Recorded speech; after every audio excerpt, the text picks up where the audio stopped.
anasimamia serikali? Ni mtu ako na mpango ya kazi? Ni mtu ako na plan ya wera? Ni mtu anasaidiana na rais na mama Simba na wanathika na wana Kiambu? Tumpigie makofi na huyo.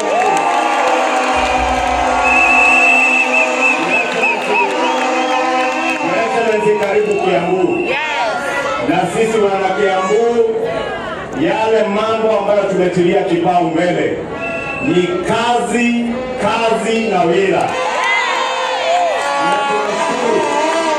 Umetuambia mpangilio wa serikali, yale mambo ambayo serikali inatufanyia Kenya na hapa Kiambu. Mheshimiwa Naibu wa Rais, unaelewa hawa wananchi wa Kiambu ndio walitupea kura nyingi kabisa kuliko kaunti nyingine yote kwa serikali.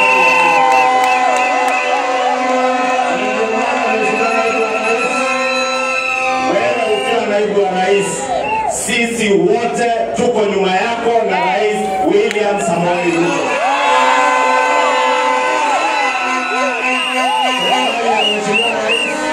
Imetupea wewe kama naibu wetu wa rais, na wewe ni mtoto wetu hata hapa Kiambu, sababu wewe ni mtoto wa Mlima Kenya. Serikali yenu tuko na mawaziri 7 kutoka eneo la Mount Kenya. Tuko na PSs 15 from the Mount Kenya region. Na tuko na kitu kingine kubwa zaidi inaitwa Leader of Majority in the National Assembly.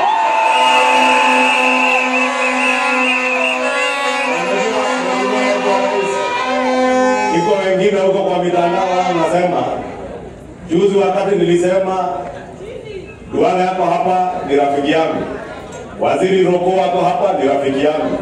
Wakati nilisema kiti ya Leader of Majority sio kiti kidogo. Kiti ya Leader of Majority kutoka kwa rais, naibu wa rais, Prime Cabinet Secretary, Leader of Majority peke yake ndiye hawezi kupanga laini kwa ofisi ya waziri. Wengine wakafikiria ni maringo, lakini nilikuwa nataka mjue tuko na kiti ambaye inatusaidia kuvuta maendeleo kuleta hapa kwetu Kiambu. Besides that, Your Excellency, yale mambo umeongea sasa nirudie. Masoko tunajengewa. Tulikuwa hapa commissioning groundbreaking ya soko ya Ngoigwa, ile ingine ya Kiganjo na hizo zingine umetaja. Na hasa tuko na the modern market ya Madaraka ambayo iko mpangoni. Iko watu wengi bado hawajaelewa ni kwa nini tunafanya economic empowerment. Sababu hayo masoko yakikamilika, hatutaki wenye watakuja kupewa stalls kwa soko ya Ngoigwa ama ya Makadara ama ya Kiganjo wawe ni watu kutoka Nairobi. Tunataka mama wa Ngoigwa awe stall owner kwa soko ya Ngoigwa. Ama ya Kiganjo awe ndiye mwenye duka kwa soko la Kiganjo. Nimeona Mheshimiwa Naibu wa Rais, watu wengi wanakupigia kelele, kwanza wewe na mimi, eti tunatembea Kenya tukifanya economic empowerment. Hawa ni watu ambao hajaelewa mpango ule wetu wa bottom up economic transformation agenda. Sababu tulisema tunajenga manyumba, tujenge masoko, na pia tuwainue wafanyi biashara wale wadogo, watoke kwa soko ya kuchomeka na jua ya Mwarero, waende kwa soko ya kisasa ile iko mpaka na gorofa, iko na cold room, iko na stalls. Na tulisema sio watu matajiri kama sisi tuje tuchukue hizo maduka. Tunataka wamama wa Thika, vijana wa Thika wawe ndio wenye hizo maduka.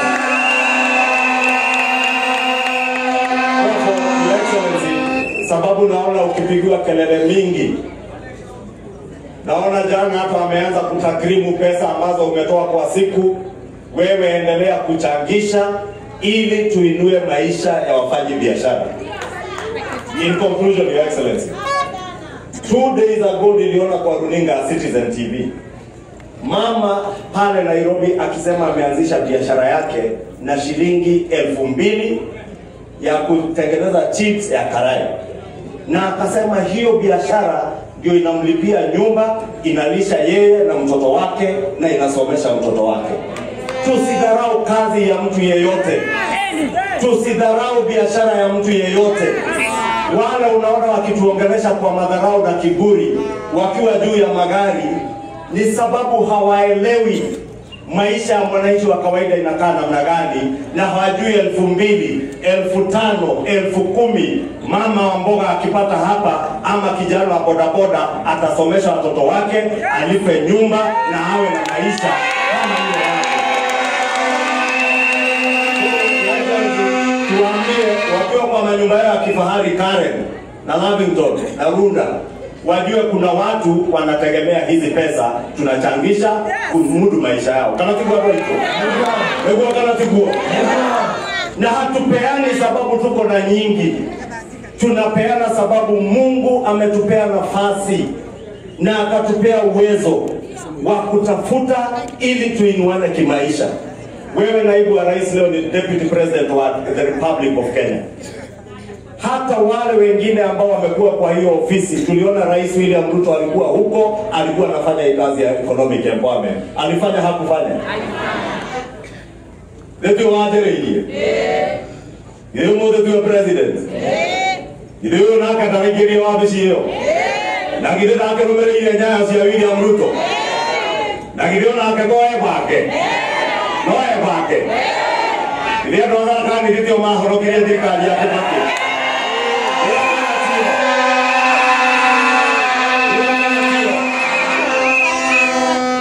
Mato ina mato nyithari ya andũ aya Meru. Mũmĩrũ na mũgĩkũndũ kũrĩ ũtiganu. Tũgĩtarĩ ake cousins citũ rĩ, these are our brothers from Meru.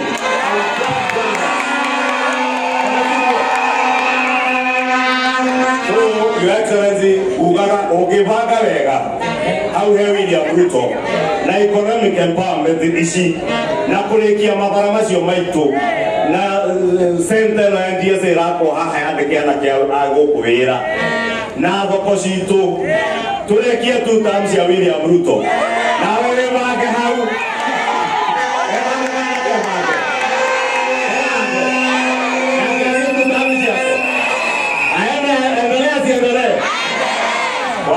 Mheshimiwa Naibu wa Rais, I wanted to encourage you, do not be discouraged by the naysayers. Do not be discouraged by those who are demonizing the good work that you are doing for the people of Kenya. When you come to Mount Kenya, they complain that you are coming to Mount Kenya. When you go to Kambani, they start crying. When you go to Luo Nyanza, wanaanza kutoa nguo, Kindiki anafanya nini Luo Nyanza? Tembea Kenya yote, sababu wewe ni deputy president wa Kenya. Kuna wengine walikuwa kwa ofisi yake. Na najua kila mtu Mungu hukupea nafasi. Wewe ukituambia one term, jiulize wewe, how comes you did not serve even one term? At least huyu anafanya term yake na anafanyia wananchi kazi, sio? Tudira mbele ya hiyo. Tutoaribie. Mmoja tunyitere Kindiki na William Ruto. Tumanyitere. Kuikara thirikari neno. Ino kuri aingĩ. Ino ma minister ndamwĩra nĩ ithuĩ aingĩ. Ma PS nĩ ithuĩ aingĩ. Gĩtĩ majority leader ĩrĩa ĩ hinya Kenya nĩ itũ. Kana tiguo? Director deputy president wamejazana hapa, madirector wa boards. Aingĩ agũkũthĩka na Kiambu. Na hangĩkorwo tũrĩ aingĩ thirikari-inĩ ĩno, nginya mbia cia thirikari andũ aitũ. Uguo no uguo ciroka kwa wĩingĩ. Ũguo Kiambu gitũ. Wanasema mambo tukae hizi nyingi, kana tiguo? Si rais ameleta yake? Si mtu yake ya mkono deputy president ameleta yake? Na mimi ni kijana wao wa kutumwa. Niwe napata kuleta mwaka hii.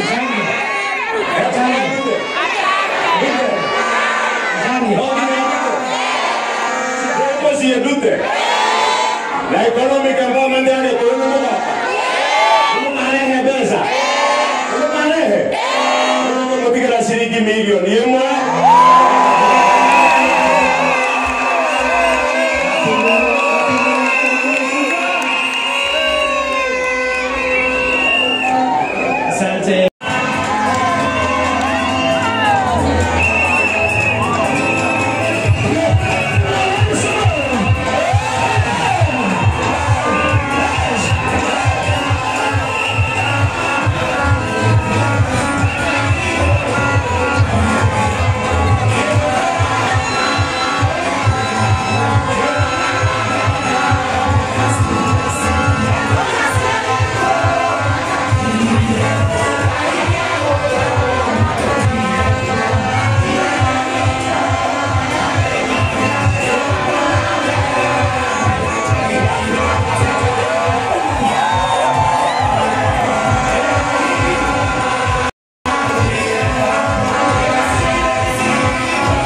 Mheshimiwa Naibu wa Rais.